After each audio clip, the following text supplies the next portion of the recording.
Hi friends, இப்போ நம்ம பார்க்க போது திட்டமிடல் தான். ஸோ முதல் திட்டமிடல் வந்து மார்ச் 15 1950 அமைக்கப்பட்டது எப்போன்னு கேட்டால் இது நடைமுறை.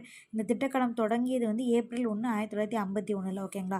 இதில் நிறைய திட்டங்கள் கிட்டத்தட்ட ஒரு 6 திட்டங்கள் போட்டிருக்காங்க. ஃபஸ்ட்டு வந்து யார் அப்படின்னா விஸ்வேரையா 34 ஓகேங்களா. இந்த திட்டமிடல் இவருடைய பேரை வந்து என்னென்னு சொல்லுவோம்னா இந்திய பொருளாதார திட்டமிடல் அப்படின்னு சொல்லுவாங்க. இதுக்கான திட்டமிடலுக்கான அடித்தளை விட்டதும் இவர் தான். அடுத்த 2 ஜவஹர்லால் நேரு தேசிய திட்டக்குழு. நமக்கு தெரியும் திட்டக்குழுனாலே ஜவஹர்லால் நேரு வந்துருவாங்க. அடுத்த பாம்பே திட்டம்ங்கிறது மும்பையில் 38 ஸ்டார்ட் பண்ணாங்க. தொழில் முதலீட்டுக்கானது 15 வருஷத்துக்கு. எல்என் அகர்வால் வந்து 44 காந்திய திட்டம் அப்படின்னு சொல்லுவாங்க. எம்என் ராய் வந்து மக்கள் திட்டம்.